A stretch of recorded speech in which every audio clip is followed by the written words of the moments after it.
Hola Vivers, soy Ana, profesora de lengua del Centro de Estudios Luis Vives. En este vídeo vamos a resolver el examen de la PCE en España de la convocatoria de mayo de 2023. Este examen lo tenéis resuelto en nuestra web, en luis-vives.es. Si vais hasta recursos y pincháis en exámenes resueltos, veréis que tenemos las distintas pruebas que preparamos en el centro, bajamos hasta la que nos interesa ahora mismo, que es las de PCE UNED de junio de 2023. Bien, tenemos un examen que sigue con lo que llamamos la estructura o el modelo COVID, un bloque inicial de preguntas, un bloque 1 con 12 preguntas planteadas tipo test, de las cuales escogeremos un máximo de 10 a contestar, un segundo bloque con 2 argumentaciones posibles, de las cuales escogeremos una, y un tercer bloque de literatura en el que redactaremos uno de los 2 temas que nos han planteado. El texto habla de un tema de muchísima actualidad, como es la influencia que tienen las nuevas tecnologías o las inteligencias artificiales y demás sobre nuestra escritura y sobre la forma en que nos expresamos por escrito. Bien, no voy a leer el texto porque quiero que el vídeo se centre en las soluciones. Os remito a nuestro documento en la página web por si queréis echarle un vistazo y leerlo con tranquilidad. Bien, en este bloque de preguntas objetivas, valorado con un máximo de 5 puntos, la primera de ellas nos decía lo siguiente. Dice, las preguntas retóricas que aparecen en el texto sirven para, de las 3 opciones que nos plantean, la opción más correcta sería la primera. Las preguntas retóricas son un recurso que ya usaban en la antigüedad los primeros oradores y sabían muy bien de la intención de ello cuando las usaban, que era provocar una reflexión en el auditorio, es decir, en este caso en el lector. No avanzan conclusiones, como nos presenta una de las opciones, ni presentan dudas que nos han podido resolver, porque además está en una parte muy inicial del texto, sino que lo que buscan es estimular el pensamiento de los lectores. La segunda de las preguntas dice, los conectores a todo esto y aunque tienen un valor, de todas las opciones que nos plantean en este examen de PCE, la correcta sería la B. El primero de todos, a todo esto, tiene un valor digresivo. ¿Qué es un valor digresivo? ¿Qué hacen los marcadores digresivos? Romper el hilo del discurso, o sea, lo que hacen es que no se refieren tanto a la temática previa, sino que van a conectar con un nuevo tema.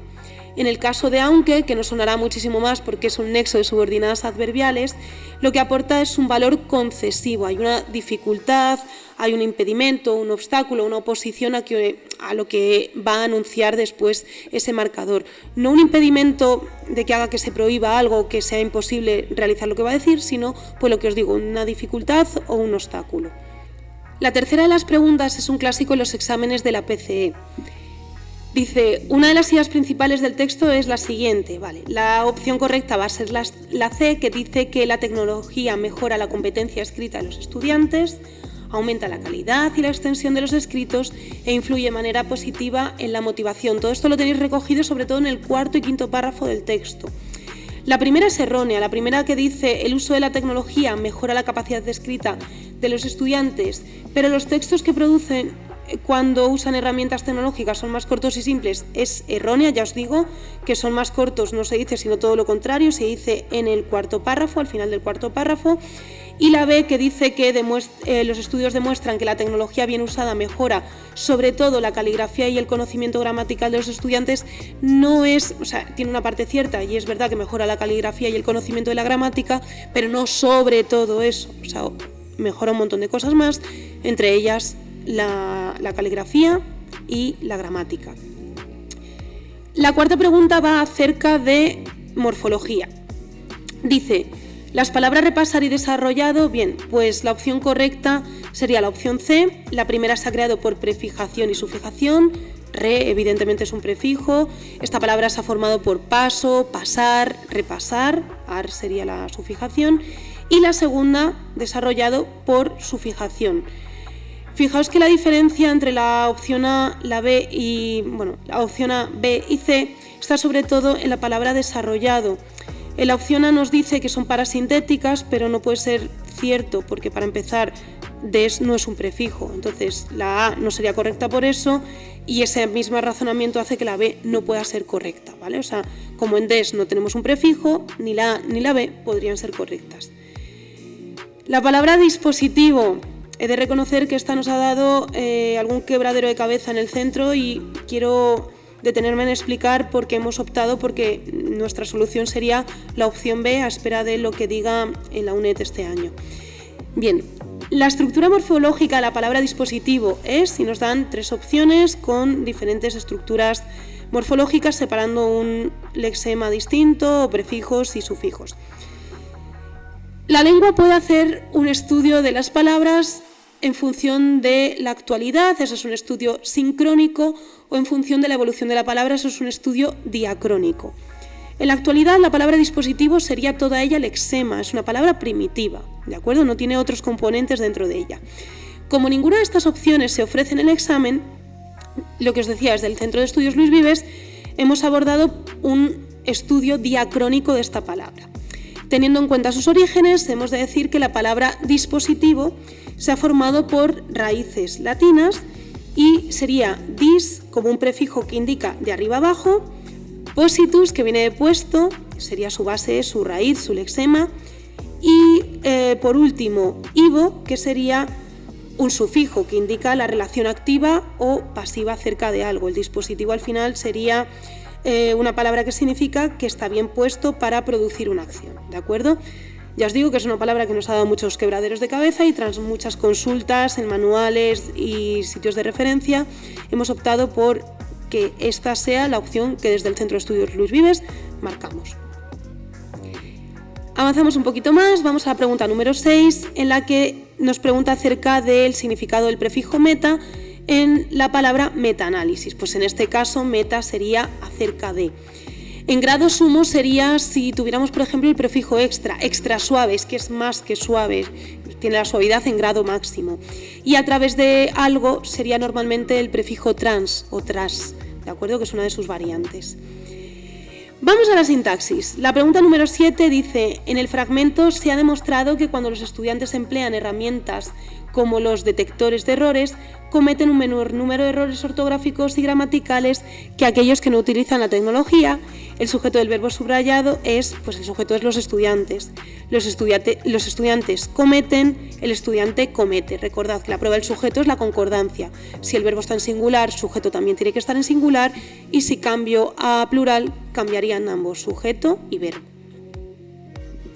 La pregunta número 8, seguimos con la sintaxis, además una de las que imagino que no ha sido muy atractiva en el examen porque habla de los tipos de se, pero bueno, vamos a resolverla. Dice la pregunta número 8, en la oración los estudiantes se distraen o se alejan del aprendizaje por culpa de los dispositivos digitales, los pronombres subrayados tienen función de, pues función de nada, o sea, no tienen función sintáctica, son parte del verbo distraerse, alejarse, no serían ni directo ni indirecto. La evidencia es que no podríamos quitar los ses de la oración sin que ésta vea alterado su significado, ¿de acuerdo?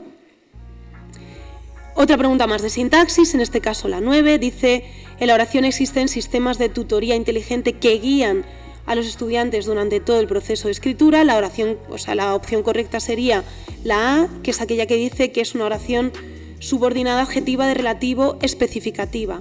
Tened en cuenta que lo podemos saber porque este que tiene un antecedente, los cuales guían, los cuales serían los sistemas de tutoría inteligente. Las preguntas finales, un poquito más asequibles, eso es cierto. Vamos a abordar la número 10, que dice cuál de las siguientes opciones es un hiperónimo de lápiz óptico. Hiperónimo, recordad, es ese término grande, hiper, que engloba a otros más pequeñitos. En este caso, el hiperónimo de lápiz óptico sería informática. La 11 dice a qué hacen referencia los autores cuando utilizan la expresión nativos digitales. Pues los nativos digitales, que es una expresión muy usada a día de hoy porque bueno, la tecnología está a la orden del día, se refiere sobre todo a la opción que tenéis en la B, a esas personas, a los nacidos en la era digital tras la expansión de las nuevas tecnologías. O sea, la expansión de las nuevas tecnologías ha sido anterior al nacimiento de esos nativos digitales, ya han crecido con ellas, para ellos es algo natural. Y la última, un sinónimo de la palabra instrucción en este texto sería la palabra educación. Vale. Vamos a las preguntas del bloque 2 del texto argumentativo, valorada nuestro texto argumentativo con un máximo de 2 puntos. Nos indican que por favor escojamos solo una y hay 2 opciones. En la opción A nos piden que elaboremos un texto argumentativo sobre el siguiente tema: cuando las herramientas tecnológicas forman parte de la enseñanza, los estudiantes muestran una actitud más positiva hacia las tareas de escritura, argumentos a favor o en contra. Pues bien, recordaros que los textos argumentativos deben tener sobre todo una clara organización, ¿de acuerdo? Que se vea bien una tesis o introducción, un cuerpo argumentativo y una conclusión, siempre ordenados con marcadores y hablando con total libertad, pero con fundamento del tema del que nos han preguntado. Para nosotros los argumentos a favor del uso de herramientas tecnológicas y de que genera una actitud más positiva sería, por ejemplo, la idea de retroalimentación, la capacidad de colaboración y la amplitud, la cantidad de gama de recursos que hay en lo relativo a herramientas tecnológicas. La opción B, que por lo que nos han contado nuestros alumnos ha sido un poquito menos atractiva, dice que elaboremos un breve texto argumentativo sobre el uso de las redes sociales, que el uso de las redes sociales contribuyan al empeoramiento de la escritura de los estudiantes. Pues mantenemos la idea de que debe haber una tesis, argumentos a favor o en contra y una conclusión, y en nuestros argumentos hemos dicho que sí que es verdad que el lenguaje abreviado puede hacer que no prestemos tanta atención a las normas ortográficas y demás, que nos cueste desarrollar ideas porque tendemos a abreviar cuando nos expresamos en redes sociales, pero que sí que es cierto que además hay plataformas que admiten debates y discusiones y que generan o crean una posibilidad de poder expresarnos con total libertad y desarrollar nuestras ideas. Vamos a un bloque muy importante que es el tercero y último, el de literatura, valorado con 3 puntos. Preguntas en esta vez muy asequibles, quizá para compensar un poquito la complejidad del test.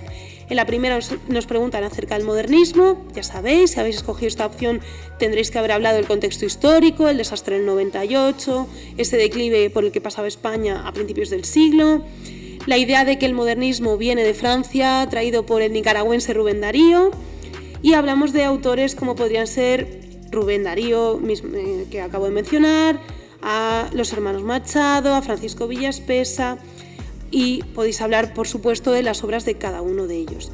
Si lo tenéis a bien, podéis hablar también de la generación del 98, que son una reacción a ese modernismo. Modernismo se empieza a convertir en algo peyorativo. Es un término, el de generación del 98, que acuña Azorín precisamente para diferenciarse de esos modernistas que optaban por evadirse de la realidad. Dentro de los autores 98istas, repito, si habéis optado por hablar de ellos, estarían Azorín, Baroja, Unamuno, Valle Inclán, Ramiro de Maeztu.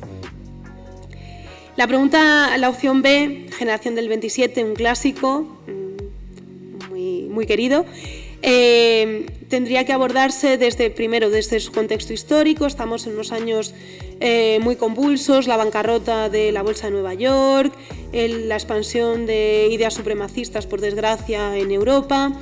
España, igual, periodo muy convulso a nivel político, proclamación de una Segunda República, estallido de la Guerra Civil y la posterior dictadura que va a marcar el final de esta generación.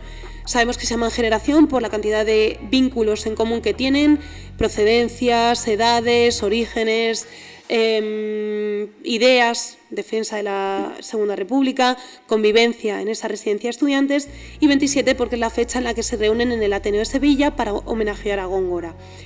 Después hablaríamos de los autores tan conocidos y tan célebres como Federico García Lorca, Luis Cernuda, Guillén, Miguel Hernández, Rafael Alberti, y también acordaos de las autoras de la Sin Sombrero, que reciben este nombre porque en un acto de rebeldía se quitan el sombrero en la Puerta del Sol y con ello metafóricamente hace que sus ideas se liberen. Entre ellas están Rosa Chacel, por ejemplo, Concha Méndez, María Teresa León, María Zambrano y demás.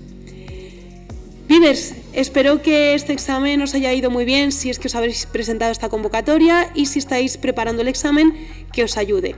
Un saludo y muchísimas gracias.